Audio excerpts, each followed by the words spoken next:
السلام علیکم، کیسے ہیں آپ سب لوگ؟ میں امید کرتی ہوں سب لوگ خیر و عافیت سے ہوں گے۔ اللہ پاک آپ سب کو اپنے حفظ و امان میں رکھے۔ تو آج کی اس ویڈیو میں آپ کو درود ابراہیمی کا 7 دن کا خاص وظیفہ بتاؤں گی، جو کہ ہر جائز حاجت پوری ہونے کے لیے بہت ہی مجرب ہے۔ تو سب سے پہلے آپ سب سے گزارش ہے، جنہوں نے ابھی تک میرے چینل کو سبسکرائب نہیں کیا، میرے چینل کو سبسکرائب کریں تاکہ ہر نئی آنے والی ویڈیو آپ تک پہنچ سکے، اور اس ویڈیو کو لائک اور شیئر ضرور کریں۔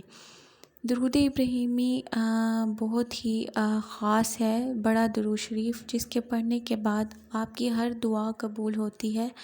تو اس کو کرنے کے بعد انشاءاللہ آپ کا جو بھی مقصد ہوگا، جو بھی مسائل ہوں گے، وہ تمام حل ہو جائیں گے۔ تو آپ نے اس کو کرنے کے بعد سچے دل سے اللہ تعالیٰ سے دعا کرنی ہے، جو بھی آپ کا مقصد ہو اس بارے میں اللہ تعالیٰ سے دعا کرنی ہے۔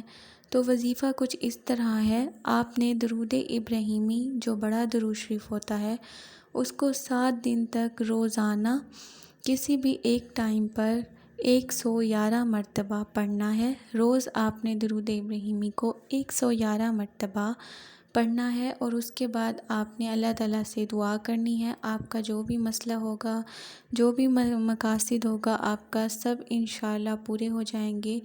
درود ابراہیمی کے پڑھنے کے بعد جو بھی دعا مانگی جائے وہ اللہ تعالیٰ ضرور قبول کرتے ہیں۔ تو آپ نے سچے دل سے اللہ پاک سے دعا کرنی ہے، اور اس وظیفے کو بھی کرنا ہے 7 دن تک۔ روز آپ نے ایک ہی ٹائم پر اس کو پڑھنا ہے، تو انشاءاللہ آپ کا جو بھی مقصد ہوگا پورا ہوگا۔ اگر ویڈیو اچھی لگی ہو تو پلیز میرے چینل کو سبسکرائب کر دیں۔ ملوں گی نئی ویڈیو میں۔ اللہ حافظ۔